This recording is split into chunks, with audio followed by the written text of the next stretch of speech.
Gracias, Fernando, por la inauguración de las jornadas. Bueno, yo quería aprovechar para saludar a todas las personas que habéis asistido hoy o que estáis asistiendo aquí, tanto de forma presencial como online. La verdad, pues que es un lujo el que podemos contar con vuestra presencia. Y una de las cosas que quería indicar es, pues eso, ¿no? Lo necesario que se hace, desgraciadamente, el que tengamos que continuar haciendo jornadas y tengamos que continuar haciendo actividades desde esta cátedra y desde otras muchas organizaciones o asociaciones que vienen trabajando en temas de medio ambiente, ¿no? El medio ambiente es un tema que está en una situación crítica, tiene una serie de connotaciones sociales, económicas, ambientales, que las estamos padeciendo todos y cada uno de nosotros. Y prueba de ello no es más que coger el periódico o echar una mirada a lo que son las noticias que nos vienen día a día. Quería decir que esta ya es la 26ª actividad que se organiza desde la cátedra y que pues ya llevamos 3 años de andadura y quería aprovechar para agradecer a Nilsa la confianza depositada en la Universidad Pública para poder venir desarrollando estas actividades, ¿no? Quería comenzar hoy, bueno, siguiendo con lo que es el programa, vamos a comenzar con una charla introductoria en la que, como ha comentado Fernando, pues se va a hablar mucho de huellas, se va a hablar de emisiones de carbono. Entonces, bueno, para eso tenemos el lujo de contar con una profesora de la Universidad Pública, que es la doctora Beatriz Soret, que ella es licenciada en Ciencias Biológicas por la Universidad de Salamanca y doctora por esta universidad.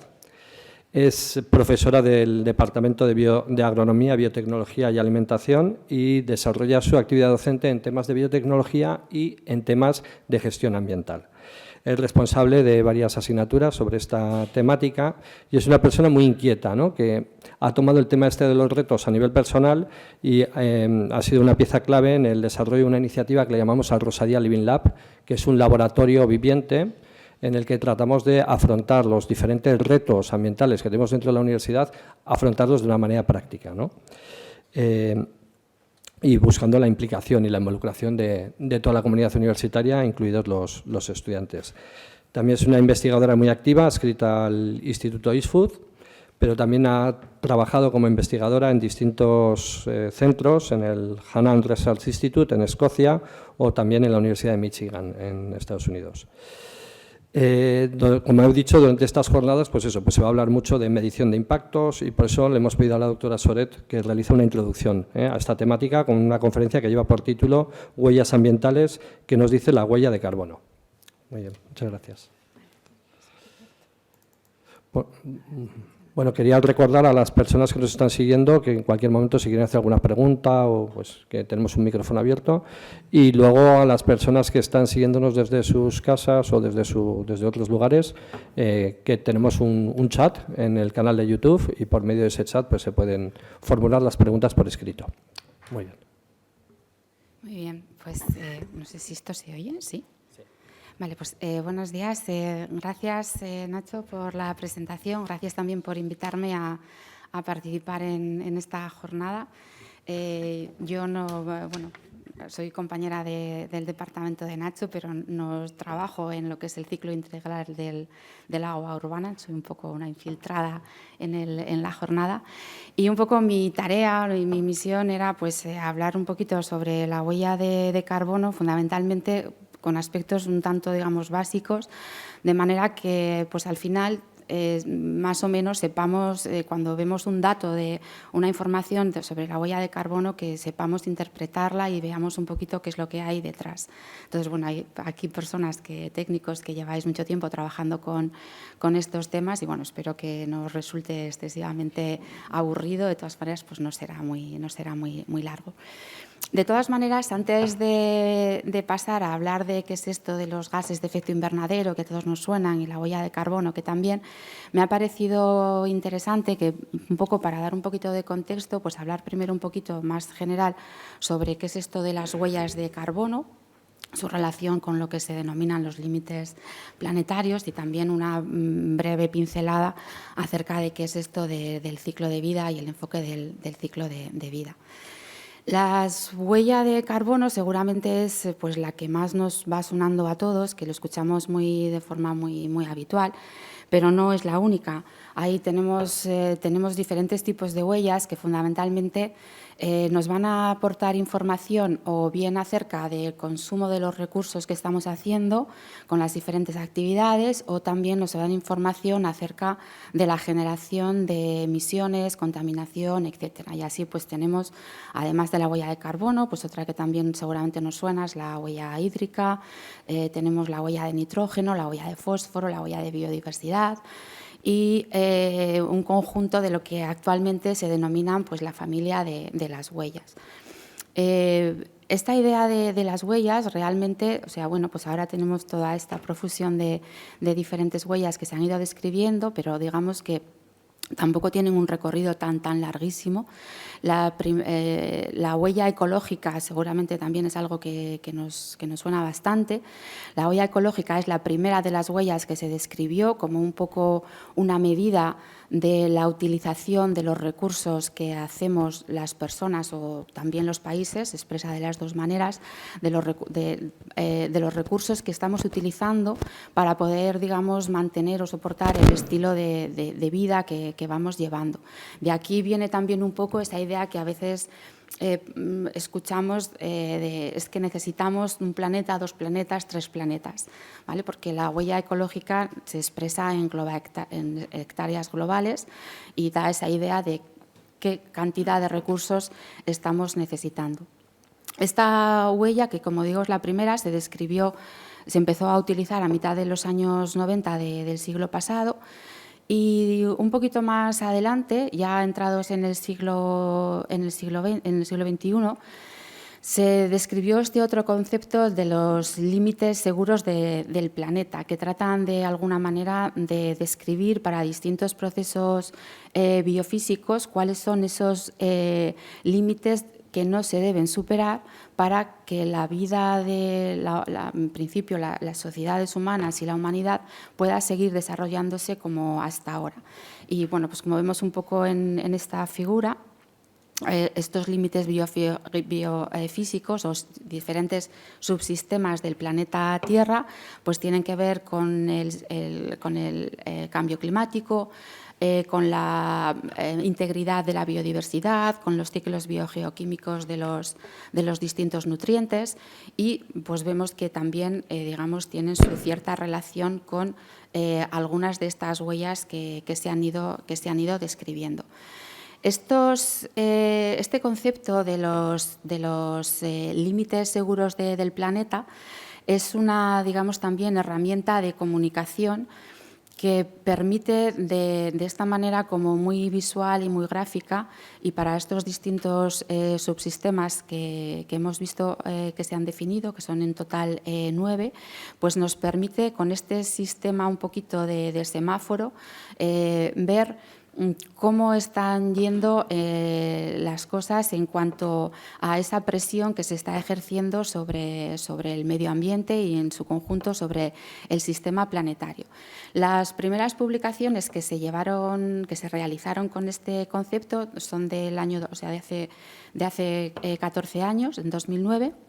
Y aquí lo que vemos es que ya había 3 de estos subsistemas, que son lo que tiene que ver con la biodiversidad, el ciclo del nitrógeno y también con el cambio climático, que ya habían superado esto que se denominaron los límites seguros, y cuando se publicó ya el año pasado la revisión, como unos 14 años después, pues ya vemos que este sistema de semáforo ya tenemos pues las alarmas encendidas no en 3, sino en 6 de estos sistemas planetarios. Como digo, esto se trata fundamentalmente, esto es una herramienta de comunicación para poder ir viendo un poco con una brújula, para ir viendo por dónde vamos, pero lógicamente pues tiene su ciencia detrás, y estos de los límites seguros, lo que sea la forma que se tiene de saber cómo se pasa de aquí, de la zona verde a la zona amarilla y a la zona roja, se han ido definiendo para cada uno de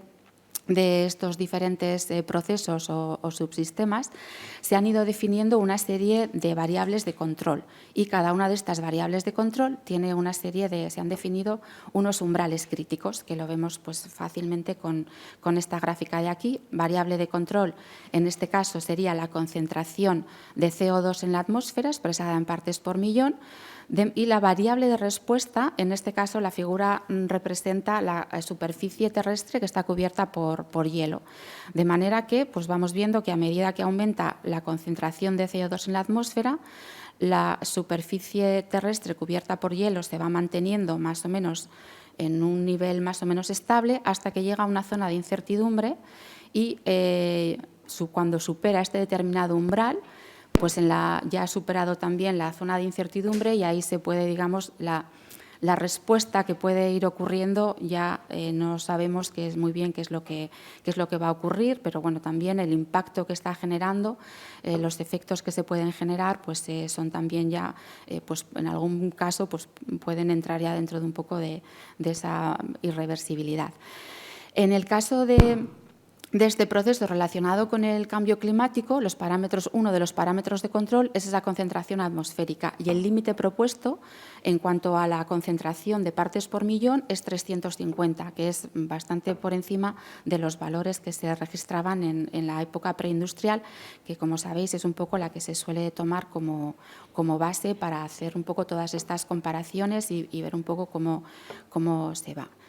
Entonces, bueno, este límite de los 350 pues nos lo quedamos un poco en la cabeza, que después lo volveremos un poquito a ver.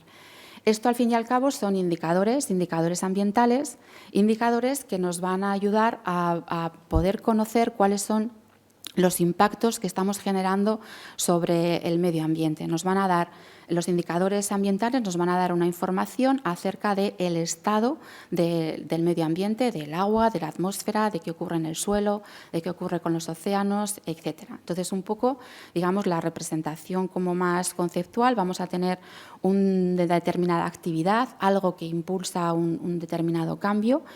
Esto va a ejercer una presión sobre el ambiente que va a generar o que puede generar cambios en el estado de ese medio ambiente y esto a su vez genera una respuesta que puede retroalimentar y volver al impulsor.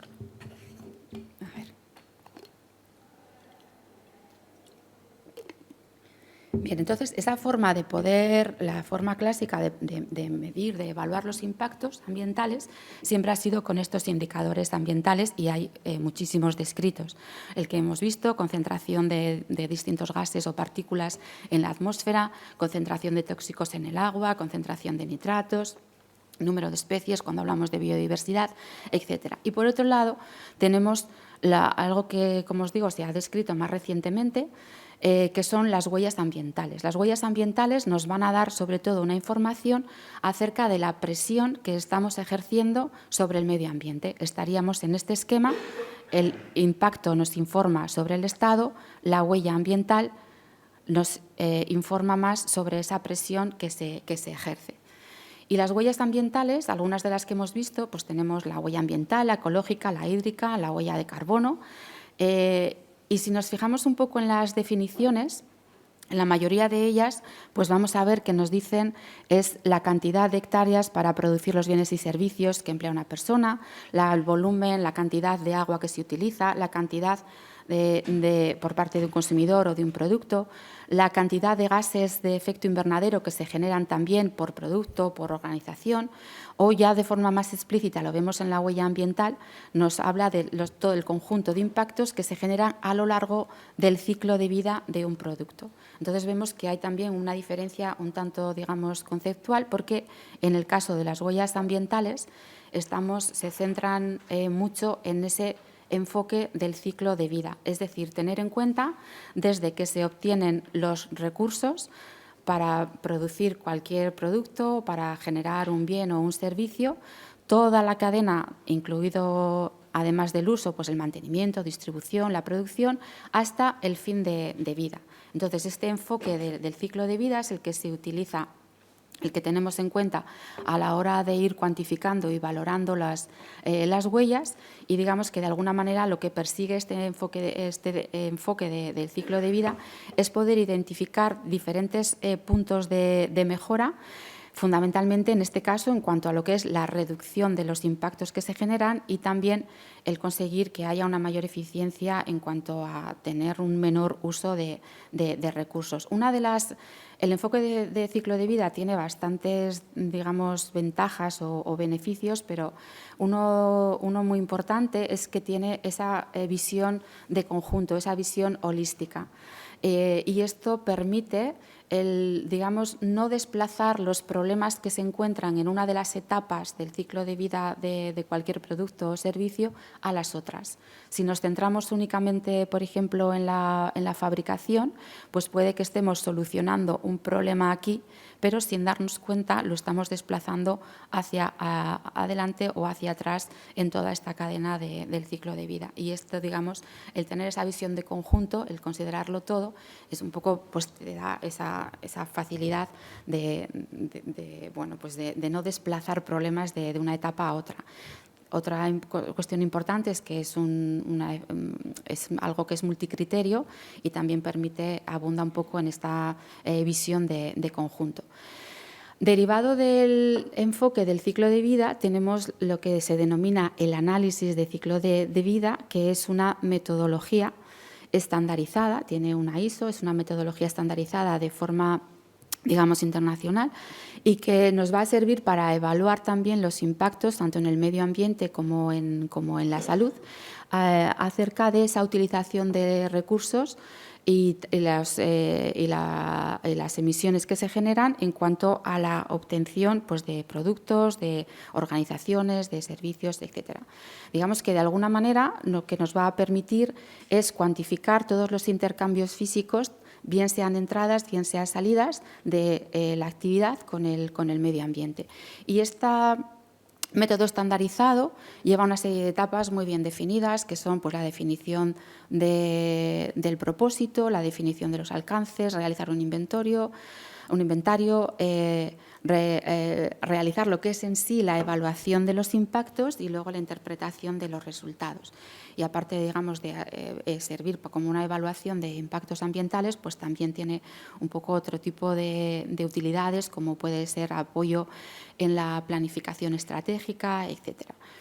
Si vemos un poco esas etapas que he mencionado, un poco más como con un ejemplo, tendríamos esa primera fase de lo que es la definición del propósito y también de los alcances, en los cuales se definen de una forma muy concreta qué es lo que se va a evaluar y en qué etapas.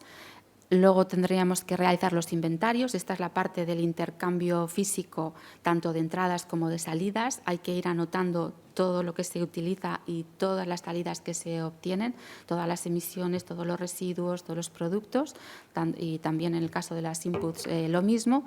Y después se lleva a cabo lo que es en sí el impacto, la evaluación de impacto ambiental. Y para esto hay un conjunto de categorías de impacto. Estas son un poco las más habituales que se emplean. Y, como vemos, pues tienen que ver con el cambio climático, con la acidificación, con la eutrofización, con el uso de la tierra, con la toxicidad tanto para los ecosistemas como para la salud humana, etcétera. Entonces, son un conjunto de impactos que luego, pues una vez que ya se ha hecho el análisis y se tienen los resultados, se deben interpretar, ¿vale? Entonces, esto nos quedamos también un poco con esta idea, porque algunos de estas categorías de impactos, pues si veis, también tienen que ver bastante con las huellas que hemos mencionado antes, los ciclos del nitrógeno, del fósforo, el uso de la tierra, el cambio climático, el agua. Y esto es un poco lo que se utiliza para medir estas huellas ambientales. O sea, todo el cálculo de la huella ambiental se va a basar de la huella ambiental, y dentro de las diferentes tipologías de huellas se va a basar en el análisis del ciclo de vida. Es decir, se sigue un poco esta misma metodología. Y aprovecho un poquito, pues, para ver con este ejemplo, que sería un poco la cadena alimentaria. en la cual pues vamos a ir viendo, en este caso ya vamos centrando en los gases de efecto invernadero, se van produciendo dióxido de carbono, se produce metano, se produce óxido nitroso y como podemos considerar, en este caso, producción de leche, podemos considerar qué es lo que pasa en la etapa de producción primaria, es decir, en la granja, o podemos tener en cuenta qué es lo que ocurre en toda la cadena de valor e ir identificando para cada una de las etapas los gases que se emiten e ir haciendo un poco ese cálculo. Y vemos que puede haber una diferencia pues, bastante importante. Si nos centramos en la producción primaria, pues obtenemos que genera un 5% de los GEIs, un poco valores a nivel como más global, frente a casi el triple si tenemos en cuenta toda la cadena de valor, con todos sus camioncitos con el CO2 que van emitiendo. Cuantos más de estos tengamos y más kilómetros hagamos, pues lógicamente más se va a incrementar esto y más vamos a tener en el total. Y entonces, bueno, estos 3 gases que hemos visto en la diapositiva anterior son 3 de los gases de efecto invernadero más importantes en cuanto a lo que son los gases de efecto invernadero de origen antrópico y que son un poco los que nos preocupan y los que se recogen en el protocolo de Kioto y sobre los que, digamos, cuando hablamos de gases de efecto invernadero, es de lo que estamos hablando. O sea, ya sabéis que hay más gases que también tienen ese efecto de absorber y de retener calor y contribuir al efecto invernadero. En principio es un efecto natural que permite que haya una determinada temperatura en la Tierra y el problema es el que haya ese exceso y se esté generando pues, estos fenómenos más de calentamiento global.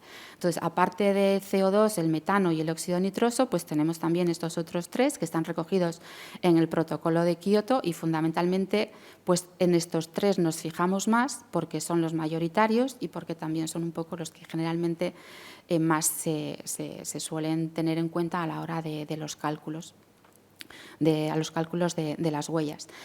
Si vemos un poco la proporción de cada uno de ellos, de cómo se están emitiendo, insisto que cuando ya a partir de aquí, cuando hablamos de gases de efecto invernadero, los GEI, ya nos estamos centrando en este conjunto de gases digamos, de origen antrópico y que son un poco los que nos preocupan más. Entonces, en este sentido, el dióxido de carbono, como veis, es el mayoritario, seguido del metano, del óxido nitroso y después de los gases fluorinados. Entonces, bueno, por eso siempre pues, el dióxido de carbono es un poco el referente y el que más nos preocupa porque, bueno, pues es el que se encuentra en mayores cantidades. La preocupación viene, como bien sabéis, de la relación que tiene con el calentamiento global. Quería poner un pequeño vídeo, sí que funciona, en el cual es una pequeña... Lo que vamos viendo es desde el año 1800, una recreación de un poco el incremento de la temperatura global desde el año 1800, o sea, desde finales del siglo XIX hasta 2015, realizado por la NASA, en el cual, pues con estos también graduación de colores, vamos viendo cómo se va tornando cada vez más rojo. Y esto nos representa un poco esos cambios de temperatura global. Ya sabéis también que en el año 2015, en la COP21 que se celebró en París, un poco el acuerdo que se llegó es a que el incremento de la temperatura global en la Tierra no debería superar los 2 grados centígrados sobre niveles preindustriales y que de alguna manera habría que intentar que ese incremento no fuera mucho más allá de 1,5. Unos años después, 6 años después, en la COP en Glasgow, bueno, pues se ve claramente que el camino para alcanzar esto, pues desde luego no estamos muy bien y se plantea pues, que las emisiones deben ser neutras para el año 2050. ¿Dónde estamos? Hemos visto un poco con esta representación que es así pues también como muy gráfica para ver un poco por cómo está yendo a lo largo de esta serie temporal tan larga.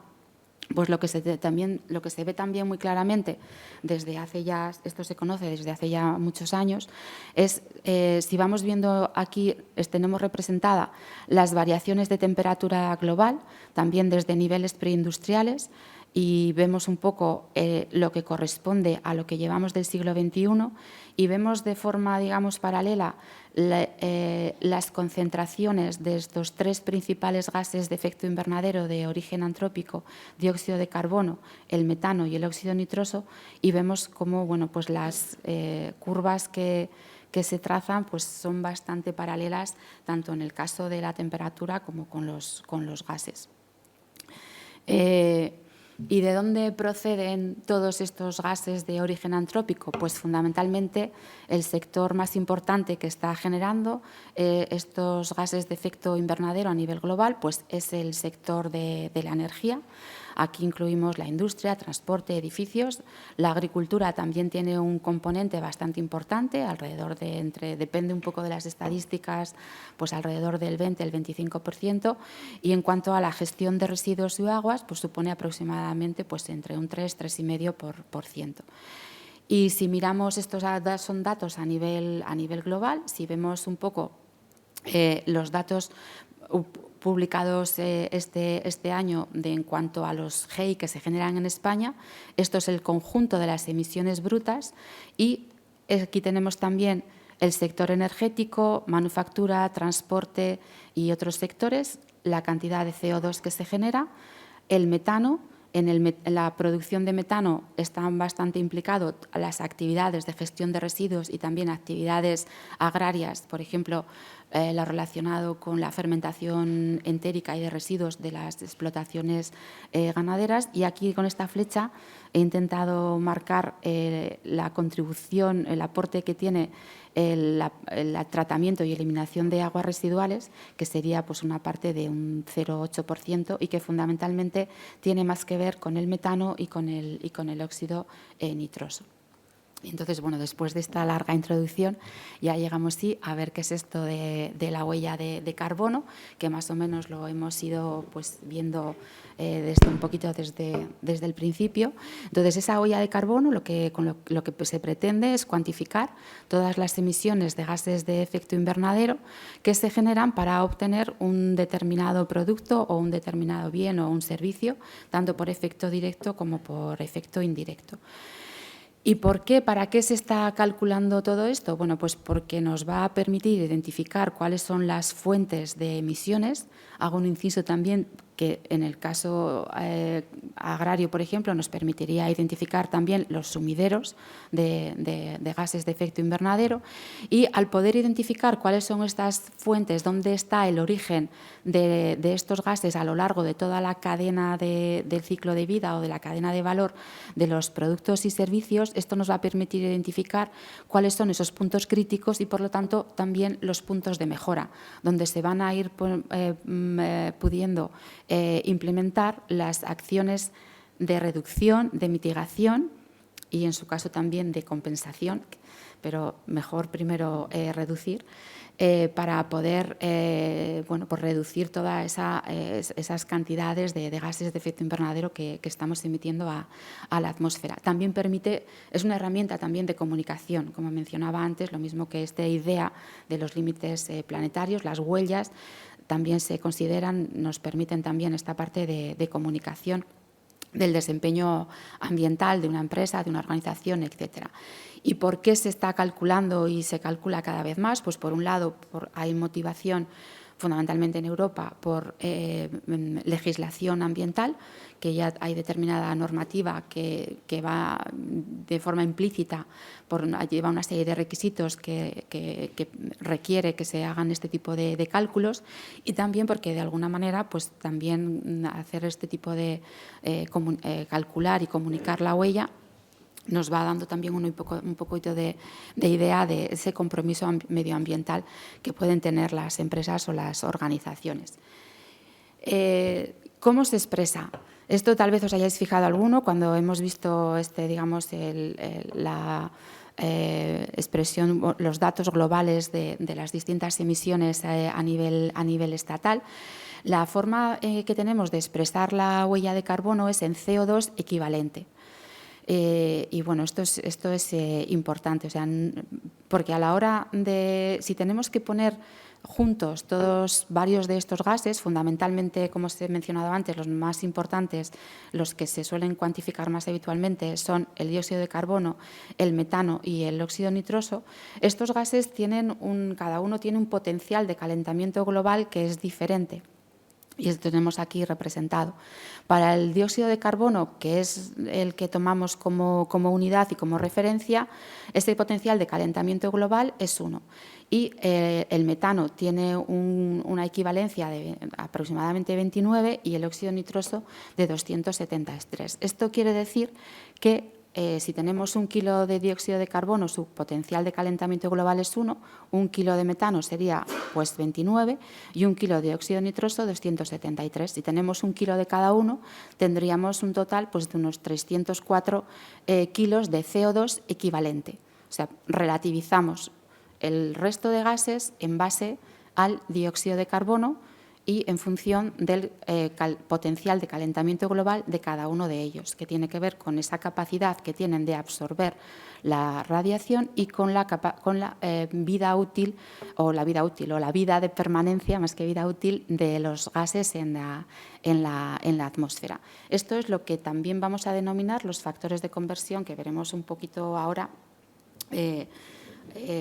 entrando un poco en algún pequeño ejemplo de cómo se calculan la huella de carbono. Y quería mencionar también, hemos visto antes que un poco el límite propuesto, el límite establecido para la concentración de dióxido de carbono en la atmósfera se estableció en 350 ppm y en las mediciones del año 2019 lo que se reporta es que estamos en 410. ¿Vale? Entonces ya nos hemos pasado como un poquito de largo. Y bueno, aquí también mencionar que nos tenemos que fijar siempre mucho en las unidades, estos son partes por millón, y aquí aunque vemos números más grandes, estos son partes por billón. ¿Vale? Entonces, bueno, que fijarse también un poco en estos aspectos. Entonces, esta es la forma de expresar en términos de CO2 equivalente. ¿Y cómo se hace este cálculo? Bueno, pues yo he puesto un poco así como una especie de resumen por dónde empezamos. Tendremos primero que establecer cuáles son los condicionantes, los supuestos que vamos a asumir para llevar a cabo el cálculo. Tenemos que seleccionar bien la metodología, las bases de datos que vamos a utilizar, porque veréis que para hacer el cálculo de la huella de carbono vamos a tener que utilizar muchos datos que no los vamos a medir, sino que los vamos a utilizar a partir de bases de datos que ya estén establecidos. Otros sí que se podrán medir, pero no todos, se podrán cuantificar. Es complejo, hay muchos datos que poner juntos y no se puede medir siempre todo. Entonces, primero vamos a establecer la manera, qué es los supuestos y todos los condicionantes. Vamos a concretar cuál es el propósito, cuáles son los alcances, cuáles son los límites y el año base. Definiremos la unidad funcional. Si os acordáis, ya sé que voy rápido y voy contando muchas cosas, pero esto tiene mucho que ver con ese análisis de ciclo de vida, con esas etapas del análisis de ciclo de vida que veíamos antes. Tendremos que conocer muy bien todos los procesos, tener un mapa muy claro de todos los procesos que están dentro de cada una de las etapas que vamos a contabilizar, que vamos a tener en cuenta para hacer el cálculo, identificando fuentes, sumideros en su caso, y tendremos que proceder a recopilar datos, es decir, a realizar esos inventarios de todas las entradas y todas las salidas. Y cuando hemos hecho todo esto, que lleva mucho trabajo, ya es cuando podemos empezar a hacer, digamos, números, a hacer cálculos. ¿Vale? A veces queremos enseguida empezar a meter nuestros datos en nuestras hojas de cálculo y empezar a tener números, pero para llegar aquí primero hay que hacer todo este trabajo y tenerlo muy claro. Y cuando, pues después de realizar todos los cálculos necesarios, pues ya obtendremos el resultado. Y esto nos tiene que servir para hacer esa identificación de esos puntos críticos, de esos puntos de mejora e implementar las correspondientes medidas o técnicas de mitigación para reducir las emisiones de gases de efecto invernadero. Esto así pues como una visión express del cálculo de la huella de carbono. Los que estáis haciendo estos trabajos ya sabéis que esto, pues claro, esto es un trabajo, lleva muchísimo trabajo. Y sin más, que para poner algún ejemplo de qué es en estas primeras etapas, qué es esto de los alcances, qué son los límites, y luego vemos un pequeño ejemplo de cálculo. Cuando hablamos de alcance, estamos definiendo si son emisiones directas o emisiones indirectas. Las emisiones directas van a ser aquellas que están controladas por la propia empresa o por la propia organización, y las indirectas las que no. Y dentro de las indirectas tenemos las que están relacionadas con la electricidad adquirida o consumida y todo el resto, ¿vale? Entonces, esto son esquemas del GHG Protocol, y tendremos que ir definiendo si vamos a incluir todas o no. Porque recordad un poco lo que ponía antes con la producción de leche, 5%, 15%. Esto tiene que ver con cómo se ha hecho el análisis, qué es lo que se ha incluido, qué etapas, qué alcance se está dando a ese análisis. Y lo mismo un poquito con los límites del sistema. Aquí es donde vamos a definir cuáles son las etapas, es decir, qué procesos van a estar incluidos. Aquí se suele utilizar un poco esta terminología que procede del inglés y que pues se ha mantenido un poco así traducida, de la cuna a la tumba, si es desde el inicio de la obtención de recursos hasta el fin de vida, de puerta a puerta o de cuna a puerta, etcétera. En definitiva, de lo que se trata es de concretar, de definir cuáles son las etapas, porque esto nos va también a hacer ver cuáles son esos procesos que se incluyen en el cálculo. Y ya llegaríamos a esa parte que es la que más nos gusta, que es la de empezar a meter datos y poder tener resultados. Y realmente, al final, el cálculo de la huella pues, es una fórmula, digamos, bastante sencilla. Para cada uno de los componentes, lo que se va a hacer es tener en cuenta el dato de actividad y el factor de emisión. El dato de actividad va a ser el parámetro que nos va a medir cuánto hemos consumido, pues que pueden ser kilómetros que se recorren, la energía consumida, etcétera. Y el factor de emisión, el factor de emisión lo que representa es la cantidad de gases de efecto invernadero que se emiten por cada una de estas unidades de lo que hayamos consumido, lo que hayamos gastado, lo que hayamos utilizado en la actividad concreta. Esto lo hacemos para cada uno de los componentes que entran dentro del cálculo de forma individual, y luego lo sumamos. Y esto ya tendríamos calculada nuestra huella de carbono, para que se vea de una forma más fácil. Podemos considerar los litros de combustible que se consumen, el factor de emisión de ese tipo de combustible X que hayamos utilizado, que se expresa en kilos de CO2 que se emiten por cada litro que se consume, y he puesto unos pequeños números. Si estamos consumiendo 8.500 y es de este combustible concreto, que tiene un factor de emisión de 2,246, multiplicamos uno por el otro, y tendríamos que en el año 22 se han generado 19.091 kilos de CO2 por la utilización que se ha hecho de este tipo de vehículos para obtener determinado producto en su entorno concreto, en su actividad concreta. Esto es CO2. Como lo tenemos que convertir en CO2 equivalente, tendríamos que utilizar nuestros factores de conversión que hemos visto antes, que son factores de conversión que vienen definidos por el IPCC y que representan el potencial de calentamiento global. No he mencionado antes, esto también se definen en función de un horizonte temporal, a 100 años, a 50 años, etcétera. Entonces, bueno, esto los tomamos de los valores que define el IPCC.